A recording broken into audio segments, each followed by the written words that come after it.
Welcome back to the Angry Man podcast with Jason and Greg.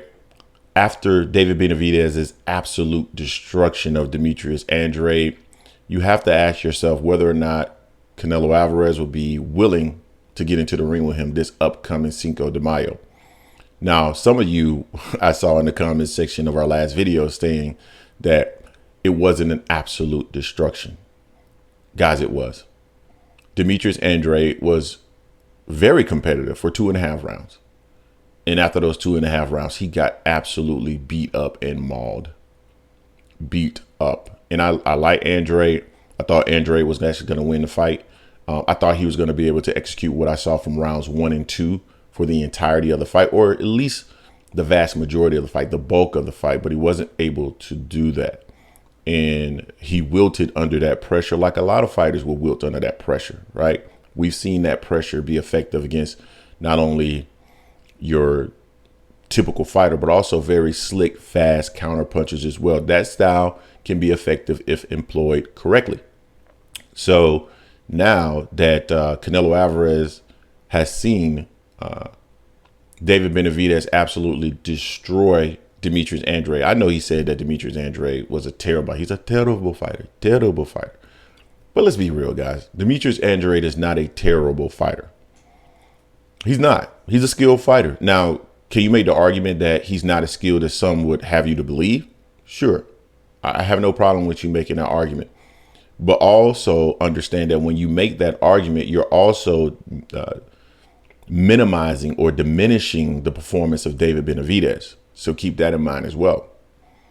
But now that Canelo Alvarez has seen this type of performance from David Benavidez, will he get into the ring with him? Jason and I talked about this. We always do a post-fight wrap-up, if you will. We'll sit and we'll talk a little bit after the fight, sometimes after videos, and kind of give each other our thoughts. And one thing that came to mind was after looking at the performance of Jamal Charlo and looking at the performance of David Benavidez, Canelo would absolutely look towards Maul to make that fight next versus David Benavidez. And even if Canelo does or is willing to get into the ring with David Benavidez, which I'm not sure he is, but even if he is willing, he will try to push that out to September versus getting into the ring with him Cinco de Mayo. It's absolutely time to see David Benavidez versus Canelo Alvarez. It's been way too long since that fight, since David Benavidez actually became his mandatory. And that's part of the issue. David's been his mandatory, I think, now for like 2 years. And the WBC said that absolutely the winner between Demetrius Andrade and David Benavidez will get the opportunity to fight Canelo Alvarez.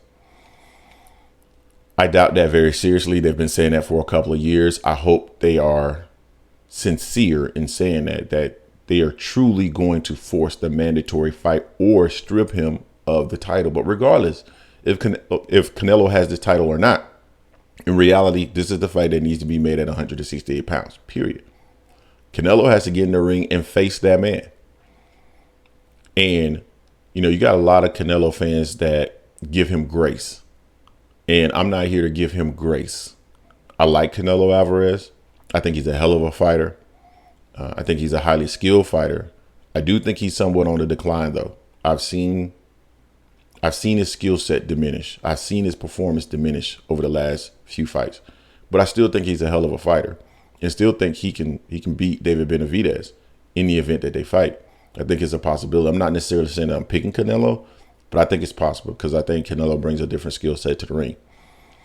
But with Canelo Alvarez, and specifically his fans, they've given him way, way too much grace, right?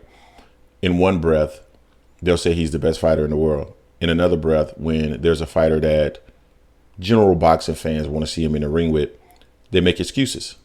Who is fighter A beat? He needs to go fight fighter B. But they won't make that same argument for Callum Smith. Who did Callum Smith fight? Or Yildirim? Or Billy Joe Saunders? Who exactly did they beat? So, it's time for Canelo to step it up. He hasn't shown a willingness to face the biggest and best competition in and around his weight class. And he's been able to leverage his stardom to earn huge paydays while avoiding the best competition. And, to some degree, you can't be mad, right? You want to maximize your revenue and minimize your risk. I mean, that's with any businessman. And make no mistakes about it. Boxing is a business. It really is. So I don't have any problem with that per se, like the whole concept of that. But when your whole approach is that, it becomes an issue because at some point you're going to damage your brand.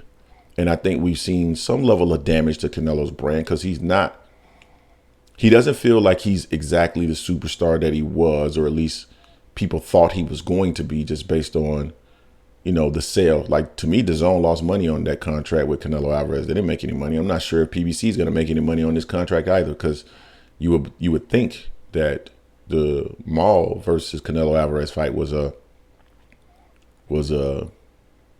not successful, if you will, from a PBC perspective, and being profitable. But who knows? But it's time, man. It's time. And I believe Canelo's going to avoid him for Cinco de Mayo. I truly do believe that. I don't believe he's going to face him. I think he's going to probably try to fight Jamal Charlo. I think they're going to try to figure out a way to promote that fight. I don't think Maul looked particularly good in the fight with Jose Benavidez. I mean, Maul was a lot bigger than Jose Benavidez. Couldn't get him up out of there. Did beat him, clearly beat him. But I don't think that, Maul looked spectacular.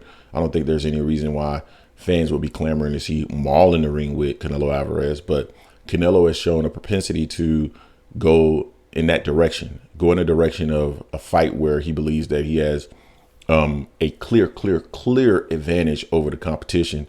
And some people may point to Bivol as, well, he didn't do that with Bivol. Absolutely, he did. He thought Bivol was someone who he had a clear advantage over, and it was just, it was bad matchmaking, if you will.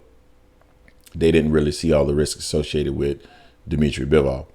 But David Benavidez got to get his opportunity, guys. You got to start applying pressure, whether you are a Canelo Alvarez fan or not. We have to start applying pressure to Canelo Alvarez to take this fight. This is the biggest and best fight he can take at 168 pounds. I don't want to hear anything else about, like a Terrence Crawford. Most boxing fans, specifically the Mexican Americans, are not, and Mexicans in general, are not necessarily interested in seeing Canelo versus Terrence Crawford. We just saw Mel versus Canelo. That didn't really get anyone salivating. I think the Mexican American fans absolutely want to see David Benavidez versus Canelo Alvarez. I think that's a huge fight in that community. And I think overall in boxing, that's the biggest fight that can be made in that division. So I'm just looking forward to that fight. David Benavidez needs to get his opportunity. Canelo Alvarez he absolutely has to get into the ring with this guy. You cannot avoid him any longer, and I think, Canelo has a chance to win that fight. Don't get it twisted. Canelo has a chance to win that fight, but he's got to have the cojones to get in the ring with him. I mean, it's just as simple as that. And Canelo, in my opinion, he has the cojones. He's not a scary fighter or anything like that, but I do believe that he's protecting the business of Canelo Alvarez rather than, being a fighter and taking on the best competition. So you guys, let me know what you think in the comment section. Will Canelo Alvarez take on David Benavidez in his next fight, or will he avoid it and push it out as long as he possibly can? We'll probably end up doing a poll on this as well, because I'm definitely interested in getting you guys' thoughts. Don't forget to hate, like, comment, and subscribe. This is the Angry Man Podcast, AM Sports Media, and I am out.